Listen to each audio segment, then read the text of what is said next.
देश के जाने-माने उद्योगपति और अदानी समूह के चेयरमैन गौतम अदानी पीरपेंती पहुंचे।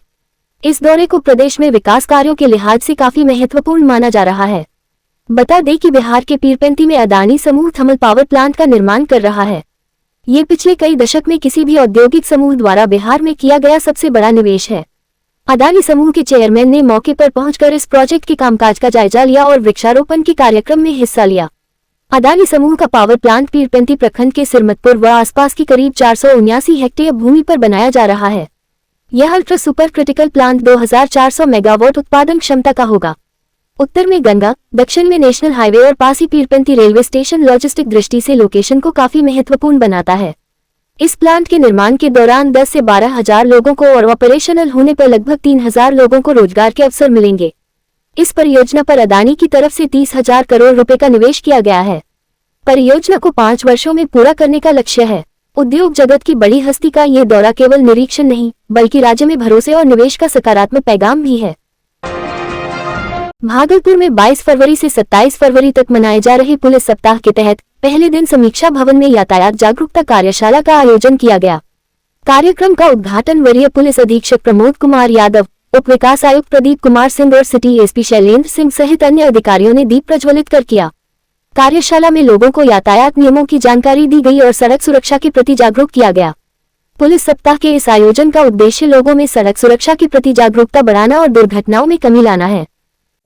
आप लोगों को बताना है कि आज से हर साल की तरह आज 22 फरवरी है और पुलिस सप्ताह एक सप्ताह का जो आरंभ किया गया है और आज इसका शुभारंभ किया गया है समीक्षा भवन में। आज का जो विषय था यातायात जागरूकता तथा जो एक्सीडेंट होते हैं उस पर कैसे सीपीआर दिया जाए और लोगों की जान कैसे बचाई जाए, तो उसी के आलोक में आज ये कार्यशाला आयोजित की गई थी। और अभी एक इससे संबंधित रैली भी जो जागरूकता की रैली यहाँ से फ्लैग ऑफ की जाएगी और इसके माध्यम से सभी भागलपुर वासियों को मेरा अनुरोध है कि आप सभी लोग ट्रैफिक के प्रति जागरूक रहें, ट्रैफिक पे रोड पे चलते समय अपने यातायात के नियमों का पालन करें और साथ में सभी लोगों से अनुरोध भी है कि जब भी किसी की दुर्घटना हो जाती है, किसी को ब्लीडिंग हो रही है, कोई अति आवश्यकता है उसको हॉस्पिटल पहुंचाने का, तो अपना कोई अन्य काम है तो उसको रोकते हुए तत्काल जो है डायल 112 पे कॉल भी करें और साथ में जो है अगर पॉसिबल हो सके तो अगर आपके पास कोई गाड़ी है, अगल बगल कोई गाड़ी मिलती है तो उसके सहयोग से जो भी पीड़ित व्यक्ति है जो जिसकी दुर्घटना हुई है उसको हॉस्पिटल पहुंचाएं जिससे कि उसकी जान बचाई जा सके। भागलपुर के मुजाहिदपुरा थाना क्षेत्र में बाल्टी कारखाना के समीप स्थित एक बिस्कुट फैक्ट्री में भीषण आग लग गई। आग लगते ही इलाके में अफरा तफरी मच गई और आसपास के लोग दहशत में अपने घरों से बाहर निकल आए। मिली जानकारी के अनुसार फैक्ट्री में डीजल मशीन का उपयोग किया जाता था और वहां काफी मात्रा में डीजल स्टोर कर रखा गया था। आशंका जताई जा रही है कि पहले शॉर्ट सर्किट के कारण आग लगी, जिसके बाद डीजल ने आग को और भड़का दिया। देखते ही देखते आग ने विकराल रूप ले लिया। सूचना मिलते ही अग्निशमन विभाग की टीम मौके पर पहुंची और कड़ी मशक्कत के बाद आग पर काबू पाया गया। हालांकि तब तक फैक्ट्री का अधिकांश सामान जलकर राख हो चुका था। फिलहाल प्रशासन पूरे मामले की जांच में जुटा है। इस घटना में किसी के हताहत होने की सूचना नहीं है, लेकिन भारी आर्थिक नुकसान की आशंका जताई जा रही है। चल सका है। देखिए यहाँ पर एक बेकरी है, प्लाजा बेकरी के नाम से खबीर जी इनका प्रोप्राइटर है। उनका यहाँ पर फैक्ट्री बहुत दिनों से चल रहा है और अचानक हमारा घर तो मिर्जान है, मेरे बगल वाला मकान मेरा ही है। अब खबर सुनने के बाद हम दौड़े आए हैं और मेरे साथ जितना भी सामान था करीब 6 फायर इंस्टिगेशन का इंस्ट्रूमेंट लेकर हम यहाँ आए थे और अंदर हम घुसे थे और फायर की भी गाड़ी, छोटी गाड़ी शुरू में आ गई थी, जिस कारण से फैलाव में कमी आया और तुरंत ही बड़ी 2 गाड़ी भी आ गई।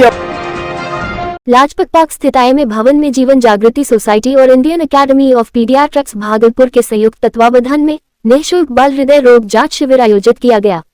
शिविर में Medanta super speciality hospital Patna की विशेषज्ञ टीम ने बच्चों की इको जांच सहित आवश्यक परीक्षण किए। डॉक्टर अजय कुमार सिंह ने बताया कि शिविर का उद्देश्य जरूरतमंद बच्चों को निःशुल्क जांच व बेहतर उपचार उपलब्ध कराना है। जिन बच्चों में हृदय रोग की पुष्टि हुई है उन्हें आगे के इलाज व आवश्यकता पड़ने पर सर्जरी के लिए मेदांता अस्पताल पटना में निःशुल्क सुविधा दी जाएगी। चिकित्सकों के अनुसार कई बच्चों में सांस लेने में तकलीफ, बार बार सर्दी खांसी, वजन न बढ़ने और जल्दी थकान जैसी शिकायतें सामने आईं, जिनकी गहन जांच की गई। आयोजकों ने इसे सफल पहल बताते हुए भविष्य में भी ऐसे शिविर आयोजित करने की बात कही। आज का कार्यक्रम बच्चों के जन्मजात हृदय के जांच के संबंध में है। यह जांच वेदांता हॉस्पिटल सप्ताह के द्वारा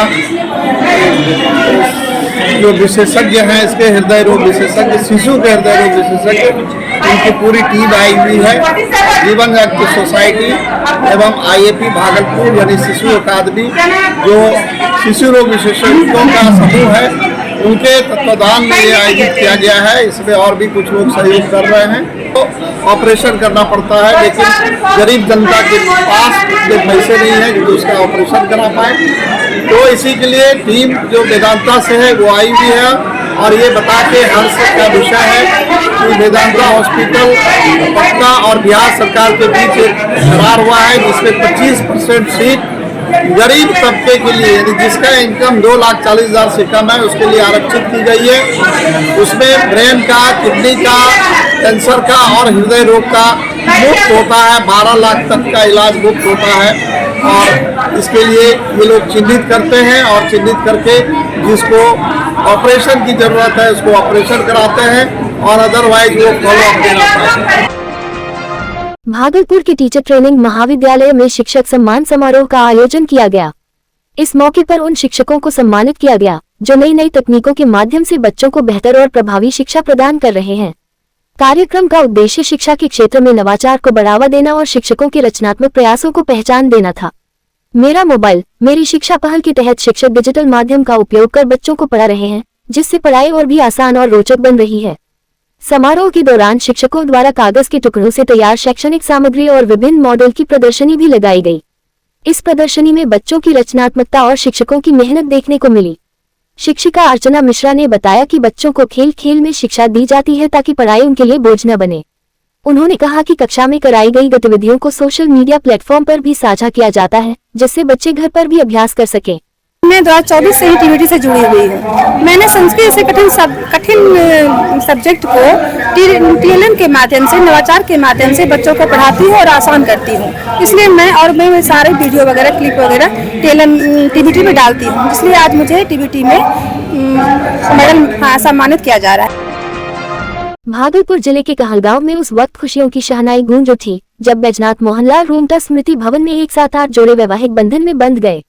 मंडप सजा था, मंत्रोच्चार की ध्वनि गूंज रही थी और हर चेहरे पर मुस्कान थी।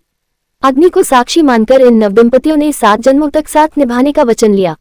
ये भव्य सामूहिक विवाह महोत्सव बिहार प्रादेशिक मारवाड़ी सम्मेलन के तत्वावधान में आयोजित किया गया। आयोजन का उद्देश्य जरूरतमंद परिवारों को सामाजिक सहयोग देना और सादगीपूर्ण विवाह को बढ़ावा देना था। कार्यक्रम में कहलगांव की विधायक शुभानंद मुकेश भी शामिल हुए। उन्होंने नवविवाहित जोड़ों को आशीर्वाद देते हुए उनके सुखी और समृद्ध वैवाहिक जीवन की कामना की। आयोजन समिति की ओर से नवदंपतियों को गहनों के साथ साथ घरेलू उपयोग की जरूरी वस्तुएं भी भेंट की गई ताकि वे अपने नए जीवन की शुरुआत मजबूती से कर सकें। पूरे अच्छा